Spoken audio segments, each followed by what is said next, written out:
Hey everyone, कैसे हैं आप सभी लोग। My name is Piyush Kushwaha, this is our YouTube channel Piyush Kushwaha. तो आपको मेरी वीडियो के थंबनेल से पता चल गया होगा कि आज का वीडियो किस टॉपिक के ऊपर होने वाला है। एक बार मैं भी आपको बता दूं कि आज का वीडियो जिस टॉपिक के ऊपर होने वाला है वो ये है कि how to get maximum time out of your day. तो सीधे सीधे इसका कहने का मीन ये है कि हम अपने एक दिन में से ज़्यादा से ज़्यादा टाइम कैसे निकालें, हम अपने एक दिन में अपने उन 24 घंटों को 26 घंटे में कैसे तब्दील करें। तो आज का मेरा वीडियो ज़्यादातर स्टूडेंट ही देख रहे होंगे तो वो ये सुनकर हंस रहे होंगे कि ये क्या बोल रहे हैं, ये 24 घंटे से हम अपने 26 घंटे कैसे बना सकते हैं, हमें केवल 24 घंटे ही मिलते हैं, हम उसको कैसे बढ़ा सकते हैं, ये कैसे संभव है। तो मैं भी यही बोलूँगा कि इस ब्रह्मांड में चाहे कोई भी व्यक्ति हो, चाहे वो छोटा बच्चा हो, चाहे वो उससे बड़ा व्यक्ति जो स्टूडेंट हो या फिर कॉलेज स्टूडेंट हो या फिर कोई ऐसा व्यक्ति हो जो कोई जॉब करता है या फिर उससे भी बड़ा कोई व्यक्ति हो, सबके पास इक्वल टाइम है, सबके पास 24 घंटे ही है, सबको 24 घंटे ही मिलते हैं। पर हम लोग क्या सोचते हैं कि काश मेरे पास 1 घंटा और ज़्यादा होता तो मैं इस काम को अच्छे से कर पाता, काश मेरे पास 2 घंटे ज़्यादा होते तो मैं अपने इस काम को बहुत ज़्यादा अच्छे से कर पाता। तो आज की इस वीडियो में हम अपने उन 24 घंटों में से ही कुछ ऐसे बहुत ज़्यादा इंपॉर्टेंट घंटों को निकालने की कोशिश करेंगे जिससे कि हम अपने उन रिग्रेट वाले कामों को पूरा कर सकें। यानी जो कि हम सोचते थे कि 1 घंटा और मिल जाए तो उस काम को पूरा कर देता, तो अब से वो नहीं होगा। तो मैं आपको कुछ पॉइंट्स बताऊंगा जो कि मैंने ही बहुत मुश्किल से पढ़कर सीखे और उनको अपनी लाइफ में इन्वॉल्व किया है। तो वही पॉइंट्स मैं आपके साथ शेयर करूंगा। मेरा काम है आपको पॉइंट्स बताना और पॉइंट्स को समझाना, बाकी जो भी काम है वो आपका खुद का ही है। ये आपके ऊपर डिपेंड करता है आप उन पॉइंट्स को कितना अच्छे से सीखते हैं, कितना अच्छे से समझते हैं। आप जितना अच्छे से उन पॉइंट्स को समझेंगे, सीखेंगे, आप उतने ही ज़्यादा टाइम अपने दिन में निकाल पाएंगे। तो मेरा मोटिव यही है कि मैं आपको उन पॉइंट्स को सिखा पाऊँ। तो करते हैं आज का वीडियो स्टार्ट बिना किसी देरी के। तो फिर जो सबसे फर्स्ट पॉइंट आता है वो है कि एग्जामिन योर एटीट्यूड, अपने दृष्टिकोण की जांच करें। तो ये हमें ये सिखाता है एक सक्सेसफुल टाइम मैनेजमेंट तब होता है जब हम ये जानते हैं कि ऐसा क्या काम है हमारी लाइफ में, कोई ऐसा डेली लाइफ में कोई ऐसा क्या काम है जिसको हम, जो कि बहुत ज़्यादा इंपॉर्टेंट नहीं है और इम्पॉर्टेंट ही नहीं है, उसको हम करें या ना करें उस काम को कोई फ़र्क नहीं पड़ता, उस काम को कोई ना कोई और कर ही सकता है। अगर हम ये जानते हैं तब हमारा एक सक्सेसफुल टाइम मैनेजमेंट हो सकता है। तो और अगर आप ये जानते हैं कि आपके डेली वर्क पर आपका कोई भी कंट्रोल नहीं है, आपके टाइम टेबल पर कोई भी कंट्रोल नहीं है, तो आप फिर कोई भी फालतू काम आप खुद से नहीं करते। आपका जो नेगेटिव माइंड होता है वो खुद ही आपसे आपके जो इतने फालतू काम होते हैं वो करा लेता है।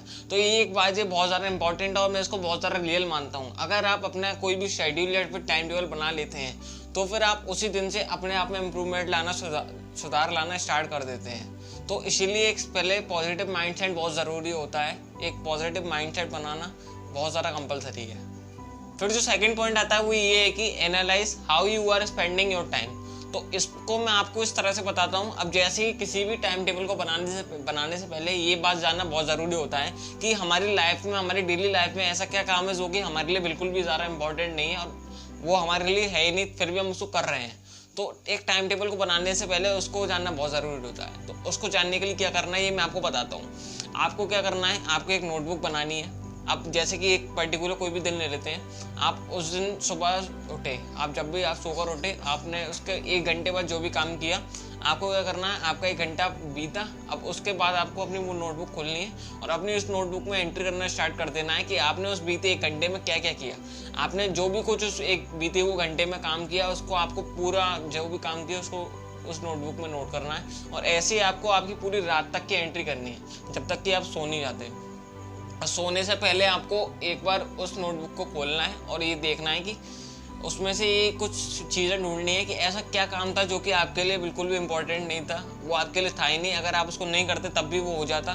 तो ऐसे कुछ कामों को निकालना है और इस चीज़ को 4 से 5 दिन करना है और इसको डेली करना है। यानी आप जब भी करें आप उसको कंसिस्टेंसी करें, ये नहीं 1-2 दिन ब्रेक लेकर करें। तो इससे क्या होगा, इससे हमारी कुछ ऐसे काम पता चल जाएंगे जो कि हमारे लिए बहुत ज़्यादा इंपॉर्टेंट नहीं है और बिल्कुल भी इंपॉर्टेंट नहीं है। तो फिर हम एक अच्छा सा टाइम टेबल बना सकते हैं जिसमें वो काम ना हो। तो उससे क्या होगा, अगर हम अपने टाइम टेबल में से उन काम को निकाल देंगे तो हमारे पास कुछ एक्स्ट्रा टाइम आएगा जिसको हम अपने ऊपर इन्वेस्ट कर सकते हैं। फिर जो थर्ड पॉइंट आता है वो ये कि यूज़ द मैनेजमेंट क्वाड्रेंट। अगर आपको ये टाइम टेबल की लंबे से शेड्यूल, लंबे से लिस्ट देखकर आपको थोड़ी प्रॉब्लम होती है यानी सर दर्द होता है, तो आप एक मैनेजमेंट क्वाड्रेंट मेथड यूज कर सकते हैं। जैसे कि अब एक एग्जांपल ले लेते हैं, क्वाड्रेंट फर्स्ट में बहुत ज़्यादा मोस्ट इंपॉर्टेंट वर्क, जैसे कि अब एक स्टूडेंट का एग्जांपल ले लेते हैं। एक स्टूडेंट की लाइफ में उसका सबसे ज़्यादा इंपॉर्टेंट वर्क क्या होता है? उसका अपनी स्टडी पर ध्यान देना, अपनी स्टडी को ज़्यादा टाइम देना। तो ये हो गया मोस्ट इंपॉर्टेंट वर्क। तो क्वाड्रेंट फर्स्ट में आपके ये कुछ काम हो जाएंगे।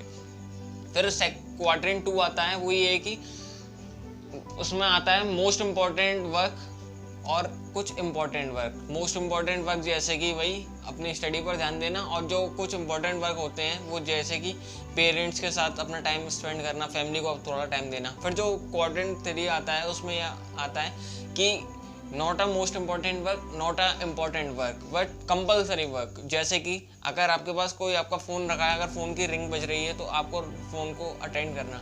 तो अगर आपको ये बड़े से लिस्ट देखकर प्रॉब्लम होती है तो आप ये अपने काम को इन छोटे छोटे क्वाड्रेंट्स में बांट सकते हैं। ये भी आपके लिए बहुत ज़्यादा हेल्पफुल रहेगा। फिर जो 4th पॉइंट आता है वो ये कि plan your day the night before, यानी आपको अपनी रात को सोने से पहले तो वो काम करना है आपको अपने, जब आपका टाइम टेबल मैनेज हुआ, जब आप अपना टाइम टेबल बना लेते हैं तब आपको क्या करना है, आपको रात को सोने से पहले अपने दूसरे दिन का टाइम मैनेजमेंट बनाना है। आपको दूसरे दिन का टाइम टेबल बनाना है। उसमें आपको जो जैसे दिन की शुरुआत करते हैं तब आपको एक बहुत ज़्यादा हार्ड वर्क, टफ वर्क डालना है। जैसे कि अब ऐसा स्टूडेंट हम देखते हैं तो आपको कोई ऐसा सब्जेक्ट लेना है जो कि आपको बहुत ज़्यादा चैलेंजिंग लगता है। तो उसको अगर आप अपने दिन की शुरुआत में रखेंगे तो उससे क्या होगा, आपका जो बहुत ज़्यादा टफ वर्क है वो आपका शुरू में निपट गया।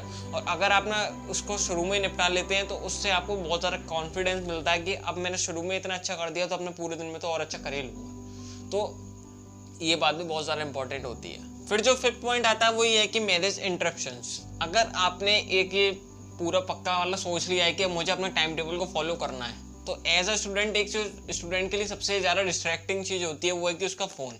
आप जब भी अपने रूम में बैठकर पढ़ रहे हैं तो आप अगर फ़ोन से पढ़ रहे हैं तो अपने फ़ोन की नोटिफिकेशन सबसे पहले ऑफ कर लें। फिर उसके बाद जो सेकंड काम आपको करना है, आपको करना क्या है, आपको अपने डोर के बाहर एक स्लिप लगा देनी है कि मैं अपने ऐसे ऐसे टाइम टेबल को फॉलो कर रहा हूँ, मेरे को डिस्टर्ब ना करें। उससे क्या होगा, आपको आपके रूम में आकर कोई भी डिस्टर्ब नहीं करेगा।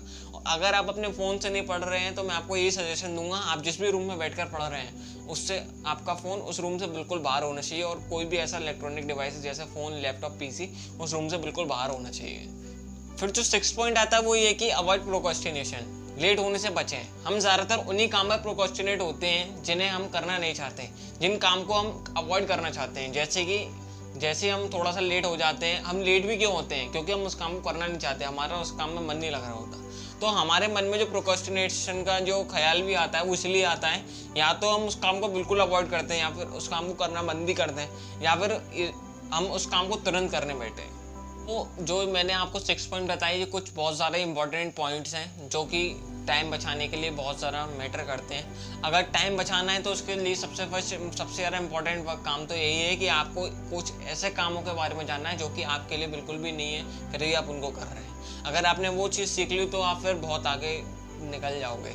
तो ये कुछ पॉइंट्स हैं जो कि मैंने आपको शेयर कर दिए। और टाइम बहुत ज़्यादा इंपॉर्टेंट होता है, अपने टाइम को बचाकर अपने ऊपर, खुद के ऊपर इन्वेस्ट करें। मैंने भी ये कुछ चीज़ें सीखकर अपने ऊपर टाइम को इन्वेस्ट करना सीख लिया है। अब मैं धीरे धीरे उसको और अच्छे से सीख रहा हूँ और अपने ऊपर टाइम को इन्वेस्ट कर रहा हूँ। तो आज की वीडियो में बस इतना ही, लाता रहूँगा आपके लिए कुछ ऐसी वीडियोज़। तो तब तक के लिए बाय बाय, टेक केयर, मिलते हैं नेक्स्ट वीडियो में।